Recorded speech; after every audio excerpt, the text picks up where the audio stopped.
샬롬. 사랑하는 성도 여러분, 무더운 지난밤도 평안하게 잘 쉬셨나요?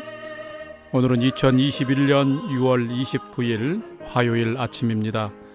말씀으로 하루를 여는 내 영혼의 햇빛비치니 경건의 시간을 시작하겠습니다. 오늘도 하나님과 동행하는 은혜와 평강의 하루 되시기를 기원합니다. 찬송가 211장 값비싼 향유를 주께 드린, 함께 찬송하겠습니다.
함께 기도하겠습니다. 하나님, 오늘도 저희 인생에 새 날을 허락해 주셔서 감사합니다. 오늘도 말씀 앞에 섭니다. 말씀을 묵상할 때에 말씀의 비밀을 깨달아 알게 해 주시고 그 말씀에 순종하는 하루가 되게 해 주시옵소서. 오늘도 저희의 영혼과 삶에 진리의 빛, 은혜의 빛을 비춰 주시옵소서. 예수님의 이름으로 기도드립니다. 아멘. 이제 오늘의 말씀 묵상 본문을 함께 봉독하겠습니다. 오늘 본문은 잠언 31장 1절에서 9절까지의 말씀입니다. 오늘의 본문 전체를 함께 봉독하겠습니다. 31장 1절입니다. 르무엘 왕이 말씀한 바 곧 그의 어머니가 그를 훈계한 잠언이라. 내 아들아, 내가 무엇을 말하랴? 내 태선한 아들아, 내가 무엇을 말하랴? 서원대로 얻은 아들아, 내가 무엇을 말하랴? 내 힘을 여자들에게 쓰지 말며 왕들을 멸망시키는 일을 행하지 말지어다. 4절. 르무엘아, 포도주를 마시는 것이 왕들에게 마땅하지 아니하고 왕들에게 마땅하지 아니하며 독주를 찾는 것이 주권자들에게 마땅하지 않도다. 술을 마시다가 법을 잊어버리고 모든 곤고한 자들의 송사를 굽게 할까 두려우니라. 독주는 죽게 된 자에게, 포도주는 마음에 근심하는 자에게 줄지어다. 그는 마시고 자기의 빈궁한 것을 잊어버리겠고 다시 자기의 고통을 기억하지 아니하리라. 너는 말 못하는 자와 모든 고독한 자의 송사를 위하여 입을 열지니라. 너는 입을 열어 공의로 재판하여 곤고한 자와 궁핍한 자를 신원할지니라. 아멘. 이제 오늘 말씀 묵상을 함께 나누겠습니다. 첫 번째로 오늘 묵상 본문의 핵심 내용과 줄거리를 살펴보겠습니다. 지금까지 요즘에 우리는 잠언의 말씀을 묵상해 왔습니다. 드디어 오늘은 마지막 장인 31장을 묵상하게 됩니다. 잠언은 이 세상에서 하나님의 자녀로 부름받은 성도가 복된 삶, 행복한 생명의 삶을 살기 위해서 실천하며 살아야 할 참된 하나님의 지혜의 삶에 대한 교훈의 말씀입니다. 아굴의 잠언인 30장과 르무엘 왕 어머니의 잠언인 31장은 어쩌면 잠언 전체의 요약이요 부록이라고도 말할 수 있습니다. 특히 오늘의 묵상 본문인 잠언 31장 1절에서 9절의 말씀은 한 나라를 다스리는 왕이 가져야 할 올바른 행동과 경계해야 할 일들에 대해서 기록하고 있습니다. 더 구체적으로 살펴보면 르무엘 왕의 어머니는 왕이 된 아들 르무엘에게 사람을 타락하게 만드는 음녀에 대해서 주의할 것과 왕을 망하게 하는 어리석은 짓들을 행하지 말라고 권고합니다. 또한 과도한 술로 인해서 곤고한 자들의 송사를 굽게 하지 말 것과 빈궁하고 궁핍한 자들을 위해서는 입을 열어서 공의로운 재판을 하는 바른 왕이 되라고 권면합니다. 그런데 이 교훈은 단지 왕에게만 해당되는 것이 아닙니다. 물론 왕이 하나님께로부터 부여받은 통치권을 바르게 행사하고 깨끗한 도덕성을 지키는 것은 대단히 중요합니다. 또한 성도도 예수님의 십자가를 통하여 죄사함과 자유함을 얻었다면 성도 역시도 자신의 삶을 거룩하고 정결하게 자신의 영혼과 삶을 지켜야 함을 겸하여서 우리들에게 교훈하고 있다고 말할 수 있습니다. 오늘 두 번째로 본문에 나타난 하나님은 어떤 분인지 살펴보겠습니다. 오늘 본문에 나타난 하나님은 성적으로 문란하며 어리석고 미련한 통치자를 파면시키시는 분이다라는 것입니다. 오늘 본문 1절에서 3절까지를 함께 봉독하겠습니다. 르무엘 왕이 말씀한 바 곧 그의 어머니가 그를 훈계한 잠언이라. 내 아들아, 내가 무엇을 말하랴? 내 태에서 난 아들아, 내가 무엇을 말하랴? 서원대로 얻은 아들아, 내가 무엇을 말하랴? 내 힘을 여자들에게 쓰지 말며 왕들을 멸망시키는 일을 행하지 말지어다. 아멘. 르무엘 왕의 어머니는 참 귀한 믿음을 소유한 어머님이 분명합니다. 왜냐하면 왕이 된 아들에게 권면하는 어머니의 이 교훈과 권면이 지극히 개인적이고 사사로운 것이 아니라 세상의 통치자이신 하나님의 뜻과 마음이 담긴 귀한 권면을 핵심을 골라서 아들 왕이 된 아들에게 주기 때문에 그것을 우리는 알 수 있습니다. 사람들은 성공하고 출세할수록 더더욱 주의해야 될 것은 무너지고 넘어지게 하는 것들이 많이 있다는 것입니다. 주변에 왕을 파멸시킬 수 있는 유혹과 함정들이 참 많기 때문에 르무엘 왕의 어머니는 왕이 된 아들에게 힘써서 두 가지를 오늘 본문 안에서 권면합니다. 하나는 내 힘을 여자들에게 쓰지 말라, 즉 음녀에게 빠지는 성적인 헛된 욕망을 버리라고 권면합니다. 그리고 왕을 멸망시키는 일들을 행하지 말라 그럽니다. 즉 술에 취하여 공의로운 재판을 하지 못하고 불의를 행하는 그릇된 재판을 하지 말라라는 것입니다. 왜 그럴까요? 인간과 세상에서 가장 큰 힘과 주권을 가지신 하나님 앞에서는 하나님께서는 성적으로 문란한 자와 불의를 행하는 자를, 그 통치자와 지도자를 하나님이 심판하시고 파면하시기 때문입니다.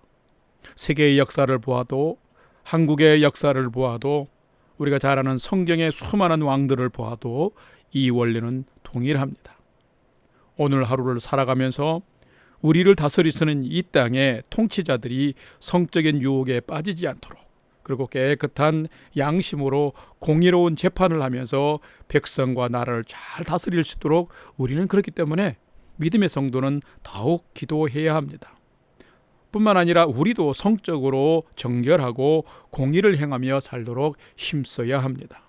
왜냐하면 하나님은 통치자의 깨끗한 마음과 공평한 통치를 살피시는 분이기 때문입니다. 또한 하나님은 모든 인간의 마음의 중심과 삶을 감찰하시는 분이기 때문입니다. 오늘도 이 하나님 앞에서 정직하게, 또 우리가 정의와 공의 가운데 살아가는 하루가 되기를 소망합니다. 세 번째로, 오늘의 말씀이 나에게 주시는 교훈과 메시지는 무엇인지 살펴보겠습니다. 오늘 두 가지를 살펴볼 것인데 여러분 기억하면서 삶에 적용할 수 있기를 바랍니다. 첫 번째는, 참된 부모, 참된 스승은 하나님의 마음과 뜻을 따라서 자녀와 제자를 교훈하고 권면해야 한다라는 것입니다. 오늘 본문 2절 말씀을 함께 봉독하겠습니다. 2절 참 귀한 말씀인데 오늘의 요절의 말씀이 됐으면 좋겠어요. 2절 봉독합니다. 내 아들아, 내가 무엇을 말하랴? 내 태에서 난 아들아, 내가 무엇을 말하랴? 서원대로 얻은 아들아, 내가 무엇을 말하랴? 아멘. 참 지혜로운 어머니의 말씀이. 르무엘 왕은 어머니가 기도하며 서원 가운데 얻은 아들입니다. 이 귀한 아들이 왕이 되었는데, 왕이 되었다고 어머니는 함부로 이 아들을, 왕이 된 아들에게 세상적인 출세의 그 원리를 가지고 권면하지 않습니다. 함부로 말을 하지 않고 있는 것을 볼 수 있습니다. 2절 한 절 아래 보면은 내가 무엇을 말하랴 라는 표현이 3번이나 기록이 되어 있습니다. 이것은 르무엘 왕의 어머니가 얼마나 지혜롭고 깊은 믿음을 가지고 하나님을 경외함으로 살아가는 여인인지를 잘 나타내 주고 있습니다.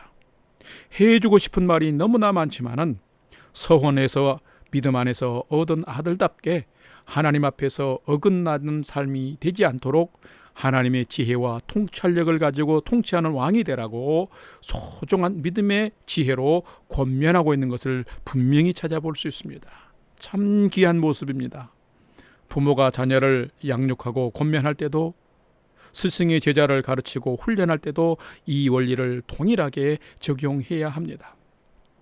부모는 자녀를 하나님께 의탁하며 하나님의 지혜를 공급해 주어야 합니다. 스승도 제자를 자기 사람으로 만드는 것이 아니라 하나님께 의탁하며 하나님의 지혜와 총명을 가지고 하나님의 사람으로 성장하고 살아가도록 가르치고 권면해야 합니다. 오늘 하루를 살아가면서 이런 부모로 살아가시길 바라고 이런 스승의 삶을 살아가는 여러분 되시기를 축복합니다. 오늘 두 번째로 주시는 교훈과 메시지는, 참된 성도, 참된 제자는 성적 방탕한 삶과 음주 가무의 삶을 철저하게 멀리하며 살아야 한다라는 것입니다.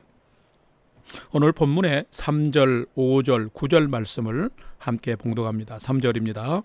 내 힘을 여자들에게 쓰지 말며 왕들을 멸망시키는 일을 행하지 말지어다. 5절, 술을 마시다가 법을 잊어버리고 모든 곤고한 자들의 송사를 굽게 할까 두려우니라. 9절 마지막 절입니다. 너는 입을 열어 공의로 재판하여 곤고한 자와 궁핍한 자를 신원할지니라. 아멘. 여러분, 왕과 통치자만 성적으로 방탕하지 말고 음주 가무, 즉 술을 넘치게 마시고 노래 부르며 춤을 추는 것을 하지 말아야 할까요? 아닙니다. 절대 아닙니다. 모든 사람이 경성하여서 깨어서 그렇게 살아야 합니다. 왕이 성적으로 방탕하면 나라는 부패하게 됩니다. 남자와 여자가 성적으로 방탕하면 부부가 깨어지고 가정이 박살납니다. 왕이 음주 가무에 빠지면 정의와 공의가 실행되지 않음으로 말미암아 나라가 타락하고 망하게 됩니다. 남자와 여자가 음주 가무에 빠지면 가정이 흔들리게 되고 결국에는 결혼 생활과 가정이 파멸에 이르게 됩니다. 이 말씀은 뭡니까? 순간적인 쾌락과 향락이 통치자와 지도자들의 정상적인 이성과 판단을 흐리게 하여서 무너지게 만든다는 것입니다. 뿐만 아니라 남편과 아내의 향락과 쾌락도 이런 영적인 믿음의 판단력을 흐리게 하여서 타락하게 만들고 마는 것입니다. 성적인 방탕과 음주 가무에 빠지면은 정의와 공의의 법을 모든 사람들이 잊어버리고 잃어버리게 됩니다. 그래서 통치자와 지도자가 가져야 할 공평한 판단과 결정, 부부가 가져야 할 이성과 바른 결정들을 하지 못하게 되는 것입니다. 그러면 결과적으로 수많은 억울한 자와 곤고한 자와 삶이 빈궁한 백성들이 더 큰 어려움에 빠지게 되고 부부가 깨어지게 되고 자녀들이 큰 어려움을 당하게 되는 것입니다. 이것이 통치자의 큰 죄악이고 부모의 큰 죄악이 되는 것입니다. 성적인 방탕과 음주 가무에 빠지면은 부부는 자녀들에게도 자기 자신에게도 큰 죄악을 범하게 되는 것이지요. 그러므로 성도는 하루하루 살아가면서 나를 넘어지게 만드는 성적인 방탕함과 또 부부와 가정을 무너지게 만드는 성적인 방탕함과 술에 빠지는 삶을 지극히 경계하며 멀리하며 살아야 하는 것입니다. 오히려 건강한 영혼과 정신과 육체로 바른 판단을 하고 바른 재판을 내리고 바른 결정을 하면서 생명을 살리고 세상을 보호하는 선하고 아름다운 삶을 살아야 하는 것입니다. 거룩하고 정결한 삶에 하나님은 은혜를 베푸십니다. 그리고 끝내는 파이널리 경건한 삶이 승리하게 되는 것입니다. 이런 삶을 살아가는 우리 믿음의 성도님들의 오늘 하루가 되시기를 주님의 이름으로 축복합니다. 다 같이 기도하겠습니다. 사랑하는 주님, 요즘 코로나로 인하여서 또한 요 며칠 너무 더운 날씨로 인하여서 우리 성도님들이 많이 지쳐있고 많은 사람들이 어려움 가운데 있습니다. 하나님, 저희들에게 큰 은혜를 베풀어 주시옵소서. 생명을 지켜주시옵소서. 저희의 건강을 보호하여 주시옵소서. 평온한 일상의 삶을 복되게 살아갈 수 있도록 도와주시옵소서. 특별히 저희가 살아가는 나라와 땅을 다스리는 통치자와 지도자들에게 경건하고 정결한 영을 부어주시옵소서. 성적인 타락에 빠지지 않게 하여 주시고 깊은 술에 취하지 않게 해 주옵소서. 하나님의 정의와 공의로 백성을 잘 다스리는 지혜와 능력을 주옵소서. 저희도 오늘을 살아갈 때에 위정자들을 위해서 기도할 수 있는 기도의 능력을 주시고 자신을 방탕함과 술 취함에서 잘 지킬 수 있는 경건한 능력을 가진 하나님의 백성으로 살아가도록 성령의 능력과 믿음을 더하여 주시옵소서. 이제는 우리 구주 예수 그리스도의 은혜와 하나님 아버지의 지극하신 사랑하심과 성령님의 감화, 감동, 교통 충만케 역사하심이 성령의 거룩한 능력 아래서 성적인 방탕함과 술 취함을 경계하고 멀리하며 정결하고 거룩한 믿음의 삶을 최선을 다해 오늘도 달려가기를 결단하는 아침 경건의 시간에 참여한 모든 성도들 머리 위에 이제로부터 영원토록 함께 하옵시기를 간절히 축원하옵나이다. 아멘. 이제 찬양이 연주되는 동안 오늘 주신 말씀과 기도 제목들을 가지고 함께 5분 이상 믿음으로 기도하는 시간을 갖겠습니다. 오늘 주신 말씀대로 첫 번째는 한국과 우리의 조국 한국과 이 땅 캐나다의 지도자들이 정결한 영과 하나님의 공의로 백성들을 잘 다스리는 지도자가 되게 인도해 주옵소서. 두 번째는 평온한 일상을 회복하여 주시옵고 우리 영락교회 공동체와 성도들을 평강으로 건강으로 지켜 주옵소서. 세 번째는 나와 가족과 자녀들이 믿음의 푯대를 가지고 하나님이 기뻐하시는 삶을 열심히 살게 해 주옵소서. 마지막 네 번째는 나의 중보기도가 필요한 부모, 형제, 전도 대상자와 선교지와 선교사님들을 위해서 함께 믿음으로 기도하십시다. 우리가 믿음으로 기도할 때에 우리의 삶과 기도의 대상자들의 삶에 큰 위로와 소망을 성령께서 부어주실 줄 믿습니다. 우리 다 같이 믿음으로 5분 이상 함께 기도하겠습니다. 다 같이 기도하겠습니다.